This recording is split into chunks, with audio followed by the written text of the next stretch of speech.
everyone, it's Jack and Adam back again with some more wrestling news. We said at the end of the last video, we don't know if we'll be back or not. Of course there was more wrestling news. Of course there was. Huge wrestling news. Are you excited? I'm very excited as probably the channel's biggest New Japan Pro Wrestling fan. I cannot wait to talk about this. Let's crack straight on with the headlines to find out what Adam's alluding to. Yes, indeed, New Japan Pro Wrestling have crowned a brand new IWGP World Heavyweight Champion. More on that in just a sec. Elsewhere, a WWE Superstar has challenged Floyd Mayweather following his boxing exhibition with Logan Paul. And finally, a former WWE Superstar has made a shock indie appearance over the weekend. So yes, first of all, there's a brand new IWGP World Heavyweight Champion in New Japan. The belt was vacant after Will Ospreay vacated it due to injury, and they'd set up this whole match between Kazuchika Okada and Shingo Takagi. And the winner is, spoiler alert, if anybody doesn't want to know, just, you know, it's Shingo. The underdog has won his first ever world title in New Japan.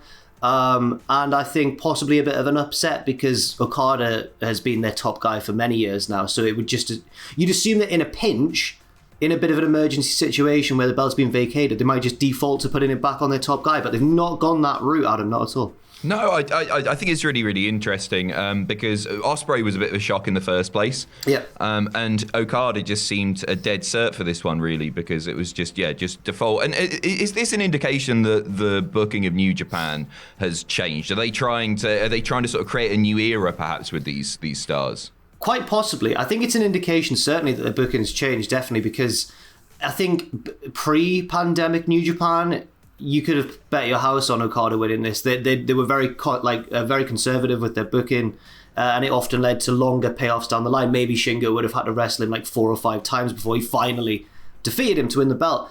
But obviously, since things got all shifted around due to the pandemic in various different ways, New Japan have really changed their booking strategy. And they've become, and often it hasn't paid off, and they've often become a little bit careless or maybe short-sighted, especially for them. But in this instance, I think I agree with you. It's very interesting. It could be actually a good move. It's gone down very well online. By the look of Twitter, a lot of Japanese wrestling fans are absolutely buzzing that Shingo's won, especially fans of Dragon Gate because he came from there to New Japan as one of their top guys. So yeah, it's certainly not the result people expected. I think a lot of people expected that Shingo would one day win the IWGP World Heavyweight title, but maybe not this soon. It's certainly very interesting. Clean as a whistle in the middle of the ring as well. And we already know his next challenger is going to be Kota Ibushi, who of course was the first holder of the new incarnation of this title as well. So it looks like they might be getting things back on track. Exciting. Are you excited, Adam, as the resident New Japan expert of the I am. All I've seen from the matches is GIFs so far, but it looked like another barn burner. I don't know what to say about it because I don't really closely follow the product like That's you fair. Do. But I've always enjoyed Shingo Takagi when I've seen him wrestle. So yeah, good for him. Good lad. Yeah. We'll have to see how it goes. Yeah, we'll have to see how it goes. He is certainly regarded as one of the best wrestlers in the world today, so it can only be a good thing, surely. Moving on now to the thing we all really want to talk about, all the wrestling fans want to talk about, and all the wrestlers want to talk about as well. Floyd Mayweather versus Logan Paul. Now, this caused a bit of a stir, even before the fight, when it was revealed that there were going to be no judges, no winner. It was just a pure exhibition. I know. Bollocks, isn't it? It's weird, isn't it? Right, I mean, so wrestlers have called him out, right? Wrestlers have called out there's Mayweather. Been a lot of response from wrestlers. I think a lot of them are potentially just trying to cash in on a bit of the publicity that's been generated by this, of course. You could blame him. But one in particular has called out Floyd Mayweather, not Logan Paul. They've gone the Floyd Mayweather route. Sasha Banks tweeted, "I want to fight Floyd Mayweather next. Hashtag easy money. Hashtag bank on it." And then Omos jumped in as well and said, "I'm right behind you, sis." Like, he wants the next crack. He wants the next crack. You know what, actually? Mayweather versus Omos is a match that I'd love to see. It'd be like father and son in there, wouldn't it? It was with Logan Paul. Did you see that? It was crazy. Did you see the gif where Floyd may have actually knocked him out and then had to hold him up? As if they had some sort of pre-arranged agreement, like there can't be any knockdowns. Nonsense, isn't it? Oh, they've made a fortune. Good for them. Lots more wrestlers have also chimed in. Jericho, of course, Jericho tried to chime in, but he did it before the fight, saying, "Good luck tonight, Floyd Mayweather. After you whip Logan Paul's ass, I'll be waiting for you." Jericho would die. Yeah, but he always tries, doesn't he? He always tries to get involved. Sami Zayn obviously he must be feeling, well, actually, I don't know if he seems to be a man of quite a bit of integrity, actually, so he's probably just not that bothered about all this. But he did make a tweet saying, I'll say this, Logan Paul no doubt worked his ass off and proved a lot of people wrong, but if he never meets Sami Zayn, he never realigns his perspective, there's no chance he goes 8 rounds with Floyd Mayweather. I'm glad to have played my part in this historic bout. I'm glad that's the way to do it. I'm glad that Sami's staying true to his character there. Yeah, too right. It's easy to just call people out, isn't it? And get a few news outlets talking about you. Sami's done it the right way there. Good lad. Everybody's called it a work, right? Jade Cargill called it a work. Mark Henry backed her up and said, yep, you're damn right. And T-Bar and Mace called it a work, but they did so through the lens of promoting their tag match on tonight's Raw. So great work job, there from the lads. Yeah. That match, well, I mean, it might not go ahead. We know what Vince is like with last-minute changes to Monday Night Raw. One recent last-minute change was the release of Aleister Black. He seemed to be set on a whole new gimmick or a new direction to his character, and then shockingly, he was one of those massive names released last week. He's been talking on Twitch quite a bit and talking publicly about his run in WWE, especially on the main roster, and his character and various nuances to it, that it's implied that he sort of slipped it in there, but they never came to fruition just because WWE didn't really know what to do with him.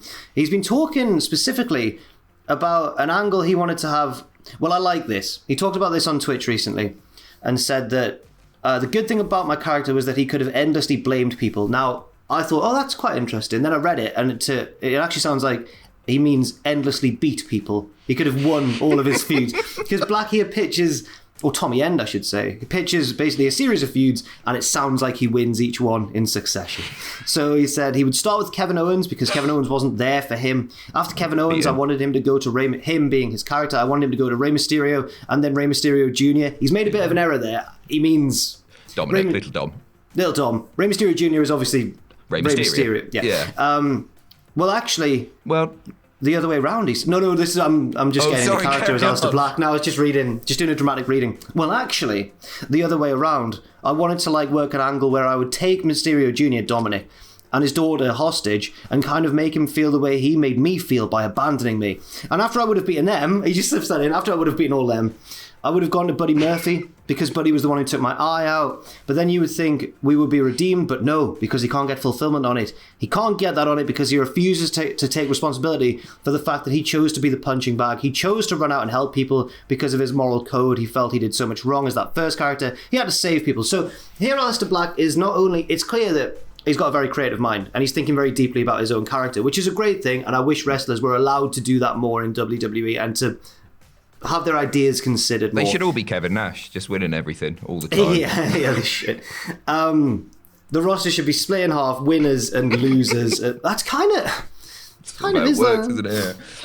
But yeah, go on. Sorry. I watched the clip of him saying all this stuff, and the most frustrating thing about it is he speaks with such passion, and you can tell how much he cares, and you can just sort of imagine him backstage giving this spiel to Vince and Co.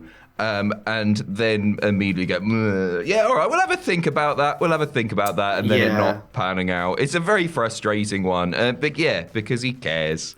He's also mentioned slipping in certain lighting into his promos in the room, which would, in theory, allude to the ring attire of people he was going to go on and face. Really inventive stuff like that. But cool, yeah, but unfortunately, it doesn't sound like they listen to him. They'll take it and give it to Alexa Bliss. It's fine. Yeah, absolutely. Elsewhere, onto Roman Reigns now. Probably the best thing in WWE at the moment, in all of WWE. CM Punk has been praising Roman Reigns on the Wrestling Perspective podcast, but not without criticising WWE at the same time. Punk says his character work, his in-ring stuff, it's all great, but I feel like classic WWE, they're always 5 years or 10 years too late. This is something they should have done originally because they tried so hard to get this guy over as a babyface and gave him X amount of Mania main events, this is the guy, and he never really had his moments until now. Which is a good point, I think. It's a fair point, but at the same time, I'm enjoying Reigns so much that it's not like I'm willing to forgive the constant Reigns shoving down our throat, but he is the best thing on TV. And I just think sit back and enjoy it. You can enjoy something without going, well, yeah, they should have done this earlier. This is great right now. Let's just... Yeah. He's right. He is right. I think a lot of it might come from Punk's own... Because obviously the summer of Punk happened, and then he had that year-long title reign. But his star had already diminished slightly because they didn't cash in on him when he was hot. And a big gripe of his was that when he was really hot, they brought Triple H back and beat him. And I think he maybe has that same hang-up, which is totally understandable. And I think maybe he thinks they've also made the same mistake with Reigns. But I agree with you in that it's working now. I think that's probably good enough. It's just the rest of the product that is a little bit behind at the moment. Yeah, it's the other 3 hours. Like how many hours? I don't know. 4 hours and 50 minutes a week or whatever. Also, finally, let's close on a lot of you may have seen the clip on Twitter already. It's absolutely fantastic, Adam. I love it. It's Matt Cardona, or Zack Ryder as he was known in WWE, turning up at GCW Zombie Walk after the main event to attack Nick Gage, who've been going back and forth on social media a lot. Nick Gage has constantly been tweeting really funny stuff. Like, this Zack Ryder guy who collects action figures wants to fight me? Okay, all right. But he turned up and hit him with... Well, the thing was, he was in a hood, pretending like to be John Moxley. He was doing all the... A poor impression of the show. It wasn't him, was it? Hit a paradigm shift, or was it just a DDT? And then popped up, and the crowd bought it. They were going crazy thinking it was Moxley, and then he whipped off the hood, and it's Zack Ryder or Matt Cardona, and everyone booed, and I think he played it to perfection. He did play it to perfection. You know what? Everybody's loving this, and I feel like a total knobend, right? Because when I saw the video, I laughed. I thought it was really... It is really... No, but I laughed because it was little Zack Ryder. I laughed because he was trying to be hard. After he was doing the Moxie thing, he takes the hood off and he goes, "Oh, I'm effing right." And he was effing and jeffing all over the place. I just thought, oh, come on. You're not...